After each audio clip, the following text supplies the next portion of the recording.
Hello,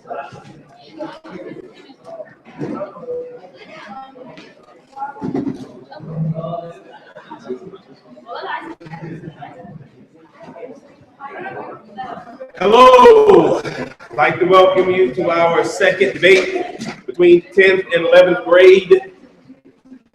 We're going to get started here shortly. Today's topic, Henry David Thoreau's rhetorical style. They're going to debate on what his style is. We're going to get started on that in just a few moments.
Debate teams, please take the podium, please.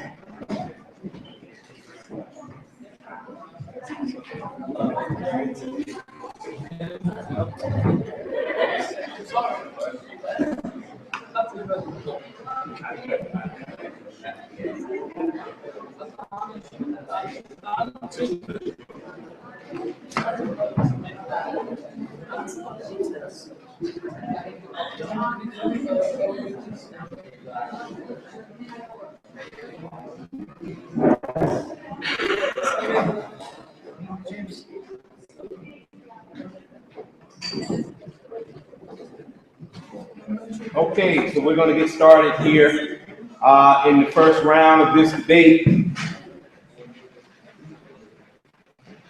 10th grade will go first in this round. This round is going to be up to 5 minutes. And each team will have an opportunity in that 5 minutes to establish their position, whatever their position is. So, of course, I need the audience to listen carefully so that we can hear the position. Okay, so we're going to go ahead and get started. We're going to start with 10th grade. Now. All right, so hello everyone. My name is Ahmed. I'm the representative of the 10th grade group. And today, in our opinion, the style he uses most in his writing is pathos and figure of speech. And under figure of speech, there are these subcategories called hyperbole and anatomy. We're going to focus mostly on hyperbole. Here's an example. The Fowler coming in to settle there and seizing his gun, he started up in haste and excited. Now here, instead of he's using a mixture of figure of speech and hyperbole. If you don't know what hyperbole means, it basically means exaggerating on. Yeah, it essentially means exaggerating. Here we think that this example here is pathos and hyperbole, since he uses big words to show how he's exaggerating. All right, on to the next example. Our next example is also pathos and hyperbole. It is somewhat experimentous in its character, and there is no end to the heaps of liver, lights, and bowels, as if the globe were turned wrong side outward. Here, we also think that it's pathos and hyperbole, which falls under figure of speech. because here he also really exaggerates using big words like extrementitus, whatever that means. All right, done.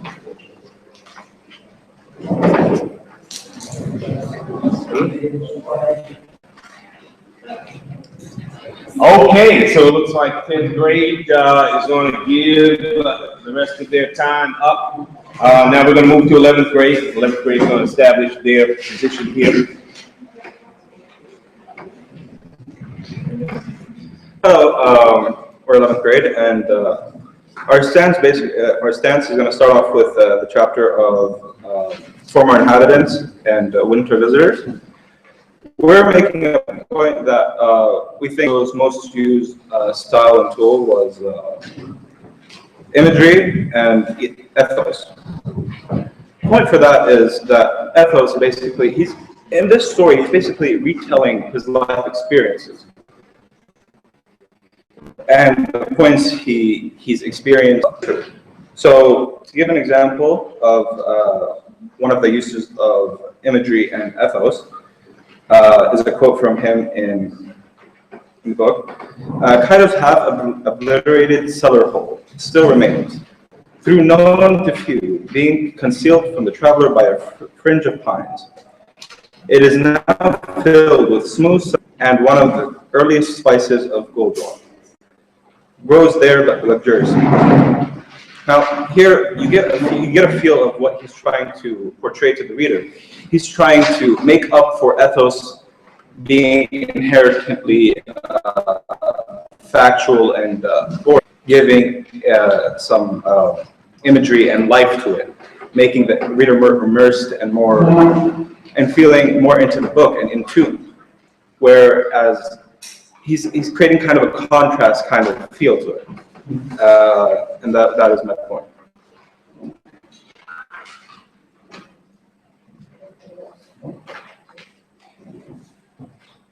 Okay, all right. So now we're going to move on to the phase of round one, and we're going to move back to 10th grade, and they're going to have an opportunity to rebut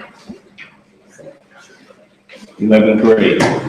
Okay, so rebuttal time is going to be 3 minutes. So we're going to start the rebuttal phase now.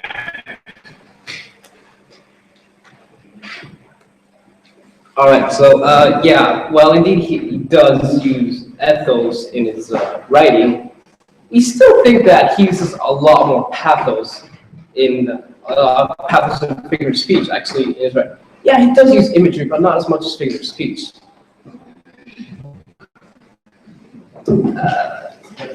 Yeah, that's it. My point. So 10th grade is going to give up the time, and we're going to get started with 11th grade's opportunity to rebut. Looking through the whole book, actually, we did find traces of figure of speech and pathos, but usually they weren't really mixed most of the time. Most of the time it was logos and figure of speech, first of all. Second of all, if you were to look at a quote such as this one, now only a dent in earth marks the site of these with buried cellar stones and strawberry raspberries, thumbleberries, hazelberries, and some growing in the sunny sward that some pitch pine or gnarled oak. What was the chimney nook and sweet-scented black birch? Over there, like in this quote, you can sense the imagery and the scenery he's trying to place you in. He's trying to place you in the and get you into it, while at the same time describing his surroundings, describing what he saw, describing the place he went to, which makes it into ethos. Where pathos, he doesn't really use pathos that much because he backs up his points. So pathos for him would be useless at that point. And what Henry David Thoreau always does is he likes to sometimes he likes to explain both points of view. So very rarely would you actually find pathos in his writing. That would be my rebuttal to the argument. Okay, so looks like we're going to go ahead and conclude the round. Give each team 5 minutes to confer, maybe gather up some information for round 2. So 5 minutes, and we'll be back at it with round 2.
Okay, we got 3 before we start round.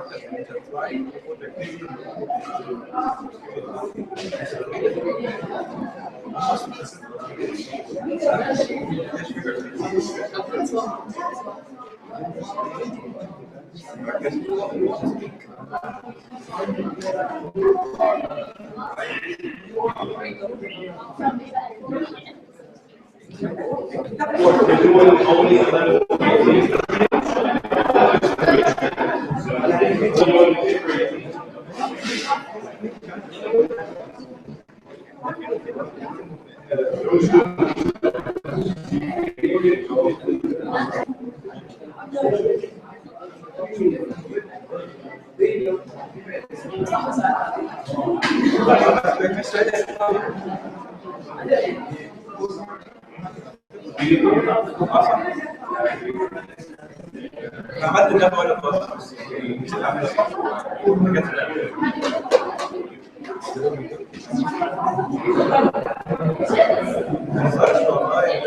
2 minutes, 30 seconds. We're going to start round 2.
One minute, 15 seconds.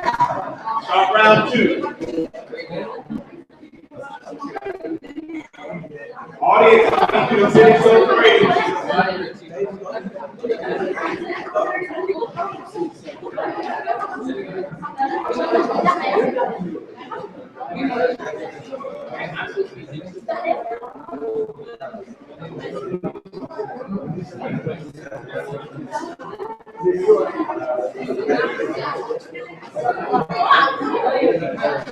Okay.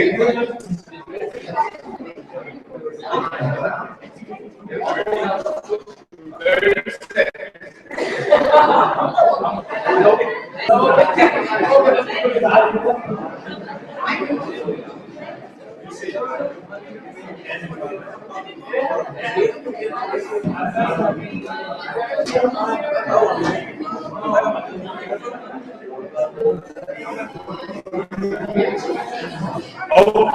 all right. Let's come on back to order. We're about to start round two.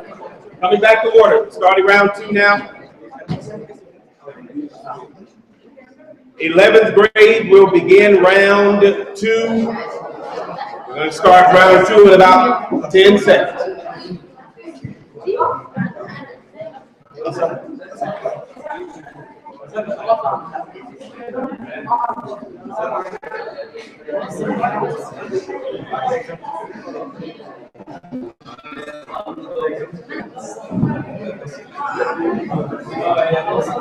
Debate teams, take the podium. Debate teams, take the podium.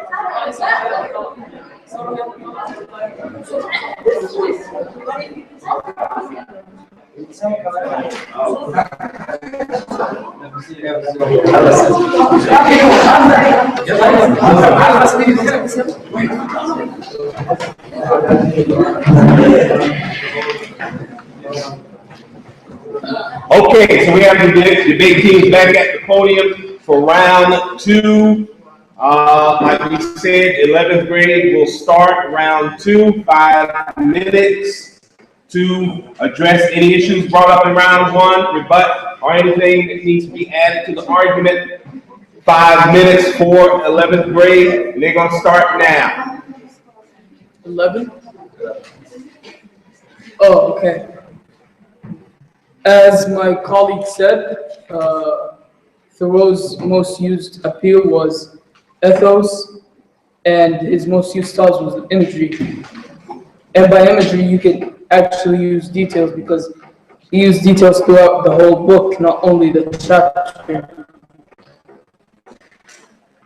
One example for me described the pickerel in chapter The Pond in Winter, when he said, they are not green like the pines, nor gray like the stones, nor blue like the sky, like the skies. But they have, to me, a rare color. So here he basically gives us an image in our mind that about the color, about the rare color and the beauty of the pickerel of Walden Pond. And he does that a lot with describing the snow on the pines and whatnot. Thank you. Okay, so 11th grade is going to give up the rest of their time.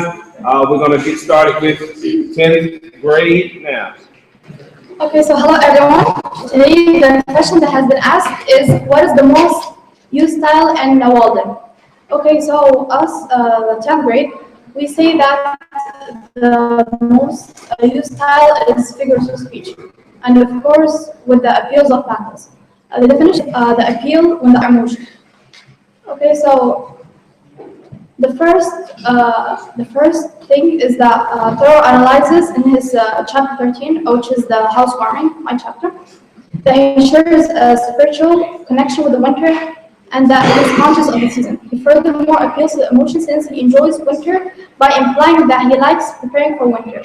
He says, "It was I and the fire that lived there." He expresses how his company was the fire. He defines that winter is a season to reconnect with nature in order to deliver to the audience, which are the environmentalists. That not only do you reconnect with nature, but you also adapt to your environment, and it relates to the text since he is absorbing the environment in his house. Overall, he expresses his spiritual connection with the fire that he conveys a light tone that grows on the audience for them to make materials in life more spiritual. In this paragraph, Thoreau used personification. He says it was I and the fire that lived here.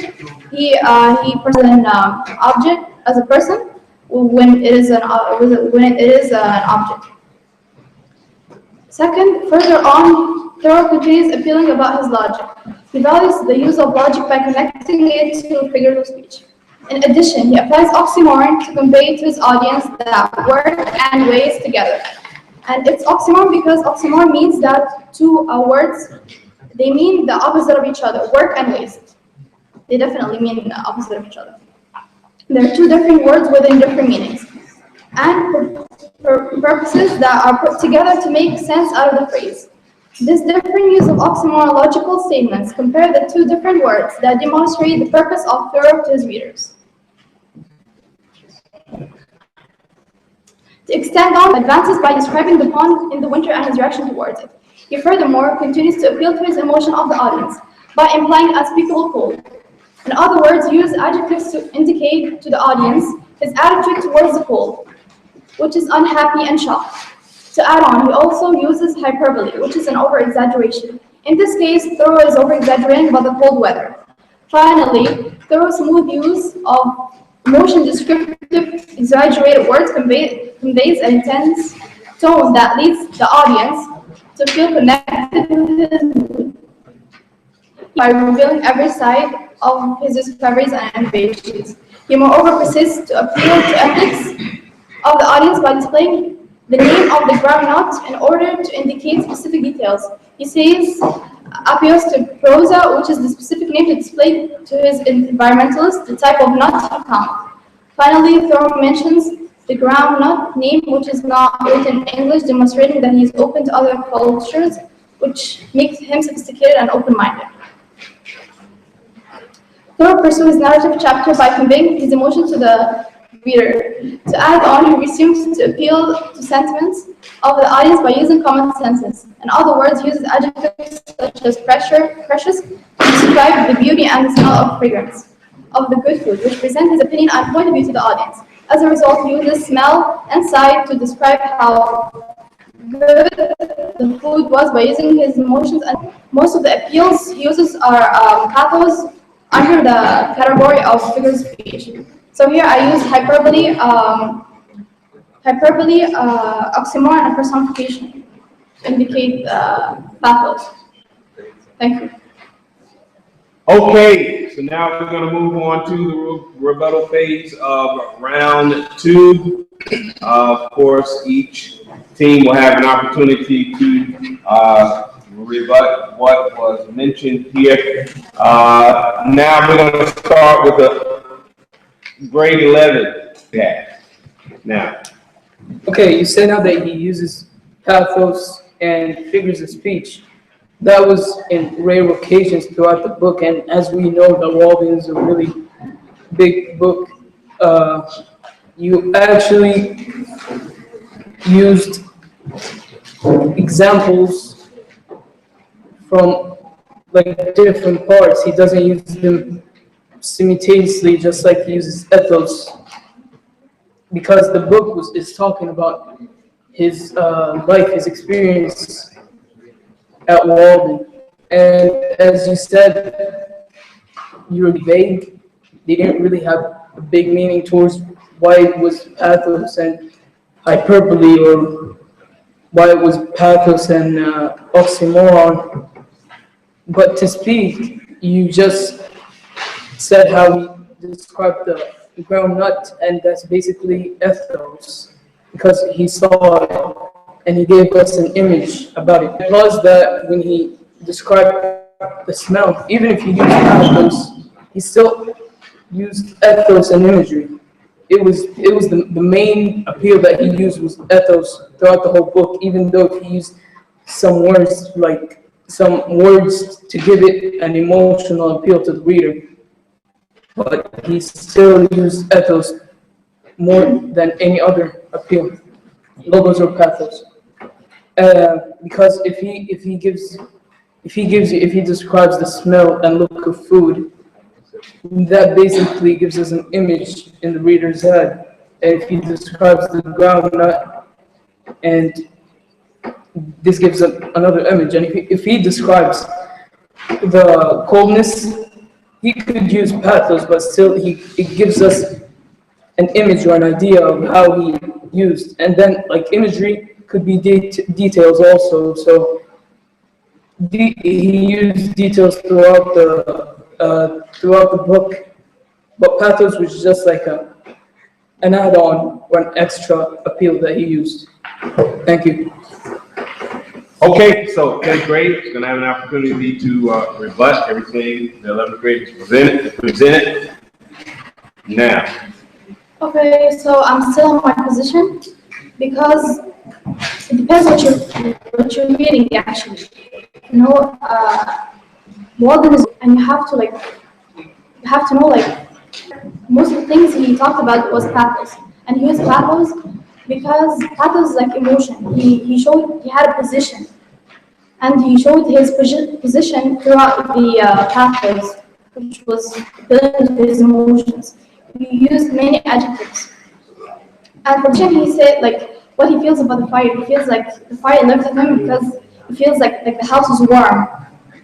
And he says, for example, oxymoron, which falls under the category of figures of speech, because work and waste. He believes that work and waste are two different words that go together, but make a whole different meaning. He also says hyperbole, as people will call. He thinks the cold is very, very heavily, it's too cold. So he uses the word hyperbole. And precious and fragrance, he thinks the smell of the food is really good and powerful, and that shows his opinion on the certain subject. Thank you. okay, all right. So now we're gonna, in round 2, we're gonna give each of the teams 3 minutes to confer with their between each other in preparation for round 3. So now we're gonna start that right now. 3 minutes starting now. You may return back to your teams.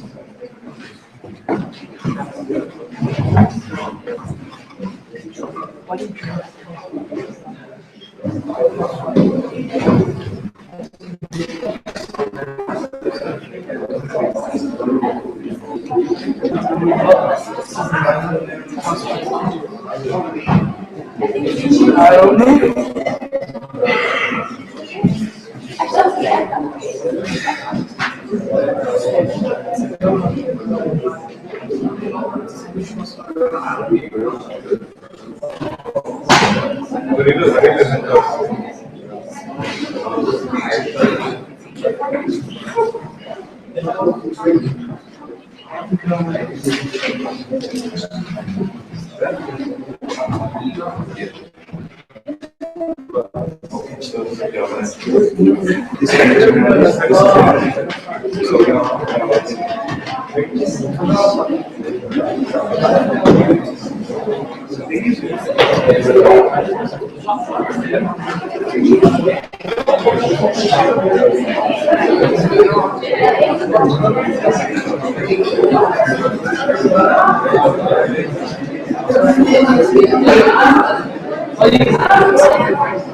One minute, 30 seconds.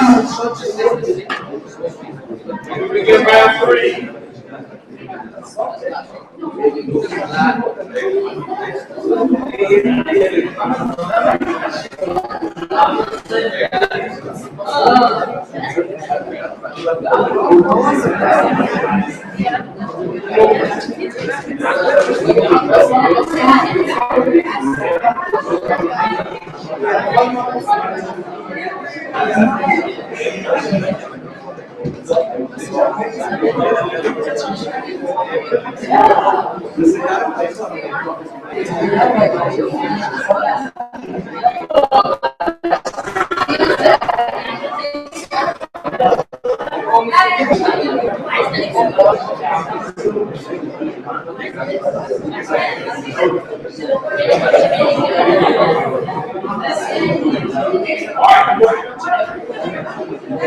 30 seconds.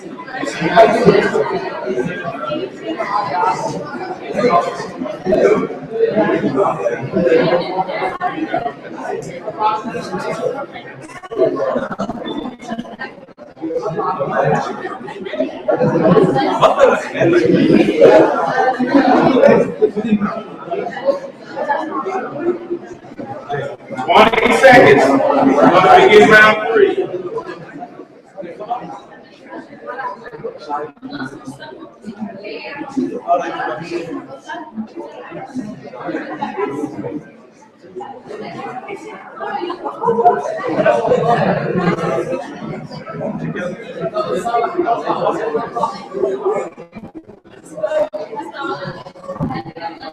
Okay, let's come under control here. We're going to begin round 3. Here in round 3, each team will have an opportunity to make last comments or rebut anything that was said in rounds 1 and 2 by the opposing team. We're going to get started with round 3 in about 10 seconds.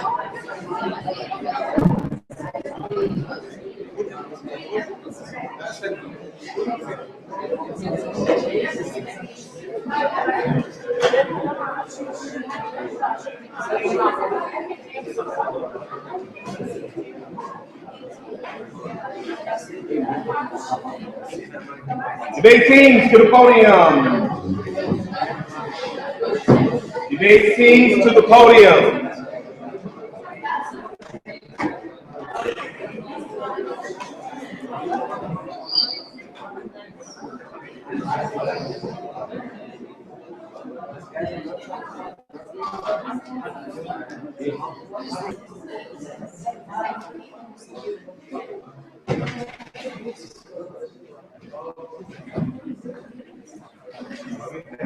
All right, 10th grade, debate teams, come on to the podium. It is time.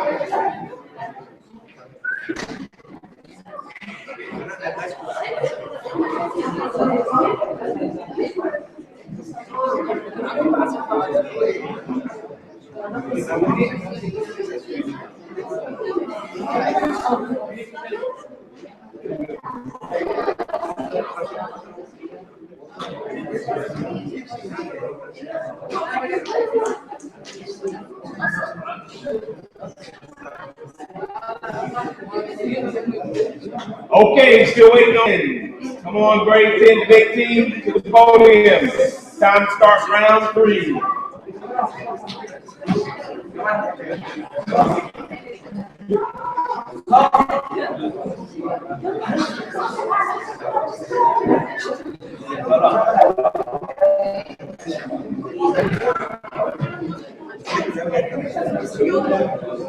Okay, looks like grade 10 team, debate team is making their way to the podium.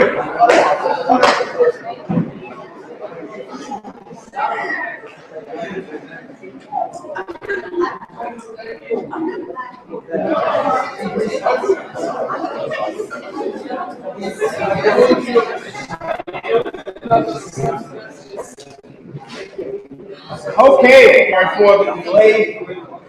Debate team, grade 10 is at the podium. Okay, so each team will have 3 minutes to add anything they want to add to the argument or rebut anything that was said by the opposing team in the previous rounds. 3 minutes. I think we're going to start with grade 10 now. Thoreau sustains his environmental section by exaggerating about the wind blows. He therefore appeals to logic by implying violent to the blows. To Adam, he gives the blows of a human description in order to personify it. He also exaggerates by using violent because the blows aren't a human being. Summing up, he uses of adjective display logic since the cold weather. The wind blows heavily in order to combine the style of hyperbole and personification and try to make the audience see, feel, smell, everything he's talking out is right. In addition, Thoreau continues describing examples to explain the main idea, which is the name of the chapter, housewarming. He therefore appeals to logos by saying, may carry back the last seed of corn to the great cornfield. Let the care of man, the crowd may carry back even the last seed of corn of the great cornfield. He uses logos in order to explain and to convey the audience that men work hard and care for the small details. In this world, you take care of the crops. That's how I explain like.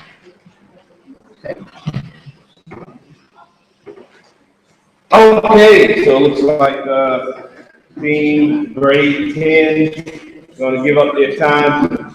Now we're going to move on to 11th grade for the final comments they want to make on with their argument. Now. Okay, so I think that you're using unrelated evidences because as our group team said that he used in the ethos and the style is imagery. Because I will give some examples from our chapter spring.